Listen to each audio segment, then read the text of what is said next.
धनपुर नामक गांव में लीला और सुरेश नाम के दो पति पत्नी रहते हैं। वो उनका मिडिल क्लास परिवार था। उस गांव में एक गली में इडली की गाड़ी चलाते हुए वो लोग जिंदगी जी रहे थे। हर रोज मिलने वाले थोड़े पैसों से वो पति पत्नी दोनों बड़े खुशी से जी रहे थे। पर सुरेश चला रहे इडली की गाड़ी के पास यादయ్య बोलकर एक बड़ा आदमी एक बड़ा होटल लगाता है। तब से सुरेश को वो बहुत सताता था।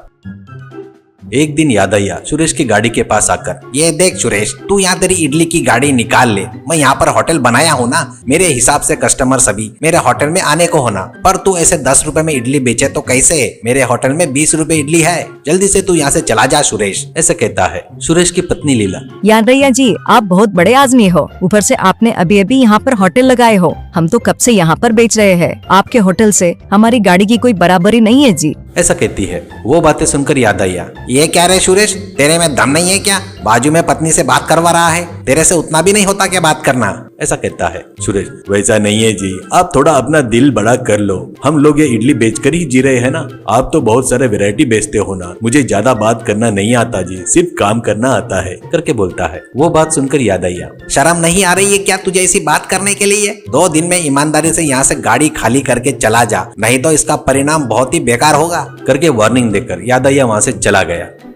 शाम को सुरेश और लीला उनके घर में बैठकर दुखी होकर सोच रहे थे। लीला अपने पति सुरेश से, क्यों जी आप इतने डल हो? अभी क्या हुआ है जी? उसने खाली कर बोला तो अपन खाली कर देना क्या? ऐसा कहती है। सुरेश, वो नहीं लीला, यादయ్య पैसे वाला ही नहीं, बहुत बुरा आदमी भी है। कुछ कम ज्यादा हुआ तो अपनी जिंदगी बहुत छोटी है, कहकर लीला को समझाने की कोशिश करता है। इससे लीला, ठीक है जी, पक्का अपने को कोई न कोई उपाय मिलेगा। उस यादయ్య को थोड़ा सा समय दो करके बोलते हैं, करके पति को समझाती है।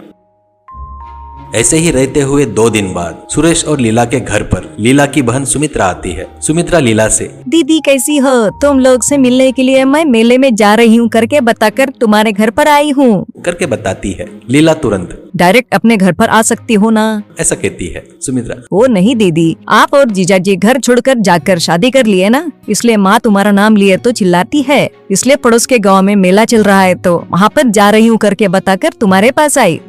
तभी वहाँ पर सुरेश आता है। सब सुनकर सुरेश, क्यों बेटा अच्छी हो ना, करके अपने साली से कहता है। सुमित्रा, हाँ सुरेश जीजाजी, मैं ठीक हूँ। आप और दीदी भी पड़ोस के गांव में मेले में आए तो अच्छा रहेगा ना, ऐसा कहती है। सुरेश, ये मेले वेले का क्या बेटा, पहले ही थोड़े परेशानी में हूँ, ऐसा कहता है। सुमित्रा, वो नहीं जीजाजी, जतरा बोले तो वहाँ पे हीरे जवाहरात नहीं रहते हैं। वहाँ पर कई प्रकार के खाना बनाने वाले, डिफरेंट आइटम बनाने वाले के स्टाइल रहते हैं। आप भी देख सकते हो ना, सब पता कर लो वहाँ पर आकर, ऐसा कहती है। ऐसा कर सुरेश को समझाती है। लीला और सुरेश दोनों सुमित्रा बताए वैसे ही उस मेले में जाते हैं। मेले में जाता है तो सुरेश के आंखें चमक उठती है। वहाँ पर हर प्रकार के स्टॉल, हर प्रकार का खाना बनाने वाले बहुत ही वैरायटी से खाना बना रहे थे। वहाँ पर सुरेश के दिल को एक चाइनीज नूडल्स और फ्राइड राइस बनाने वाला स्टॉल आकर्षित करता है।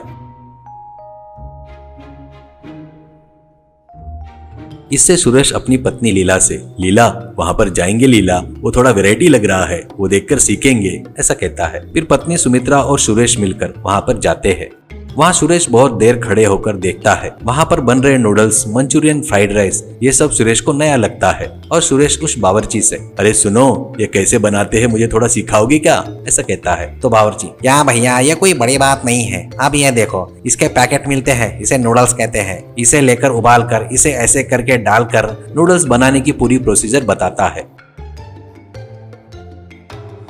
तो सुरेश, धन्यवाद भाई, वो भगवान ही आपको मेरे लिए यहाँ पर भेजा है, ऐसा कहता है। फिर लीला से, लीला अब अपन चलते हैं, कल से अपन इडली नहीं बेचेंगे, ये चाइनीज प्लेटर बेचेंगे, ऐसा कहता है। सुमित्रा, जीजाजी आप तो बड़े बुद्धिमान हो, तुरंत ही पकड़ लिए, आपका सब अच्छा हो, ऐसा कहती है। सोचे वैसे ही सुरेश और लीला अपने गाड़ी पर चाइनीज प्लेटर 100 रुपए में कहकर लिखते हैं। उस प्लेटर में मंचूरियन, नूडल्स, मोमोज और फ्राइड राइस भी था। ये सब देखकर यादయ్య सुरेश के पास आता है और, क्या रे सुरेश, छोड़कर चला गया सोचा, फिर 2 दिन में वापस आ गया, ऐसा कहता है। सुरेश, यादయ్య जी, आप अपने होटल में इडली डोसा बेचते हो, हमारे गाड़ी पर वो नहीं मिलता, हम तो चाइनीज वैरायटी वाले आइटम ही बेचते हैं, ऐसा कहता है। यादయ్య, अरे बाप रे, अभी जुबान तो बहुत ज्यादा चल रही है, देखेंगे तेरा वैरायटी खाना खाते या मेरे होटल में खाते, कहकर वहां से गुस्से से चला गया। बहुत सारे लोग जमा हो जाते हैं। कोई भी वो प्लेटर खाने की हिम्मत नहीं करता। शाम हो जाती है, लीला मायूस हो जाती है। तब लीला अपने पति सुरेश से क्यों जी, एक व्यक्ति भी आकर टेस्ट नहीं कर रहे हैं, अब कैसे? ऐसा कहती है। सुरेश, चिंता मत कर लीला, नए आइटम पर लोग एक साथ भरोसा नहीं करते, नहीं खाते। उसका टेस्ट पता चला तो फिर आएंगे। ऐसा कहते हुए सभी आइटम फ्री है भाई, टेस्ट करो, पसंद आए तो खाओ करके जोर से चिल्लाता है। वो बात सुनकर सभी लोग वहाँ पर जमा हो जाते हैं। सभी लोग बढ़िया टेस्ट करते हैं। जो भी टेस्ट कर रहा था वो सुरेश भैया बढ़िया, एक और चाइनीज प्लेटर दो, ऐसा कहता है। एक बुजुर्ग, बेटा सुरेश मुझे भी एक दो, ऐसा कहता है। वैसे औरतें भी मर्द भी सुरेश बना रहा सो चाइनीज प्लेटर खाकर बहुत खुश हो रहे थे। इससे सुरेश की जिंदगी बदल जाती है। चाइनीज प्लेटर 100 रुपीज करके उस गांव भर में सुरेश फेमस हो जाता है।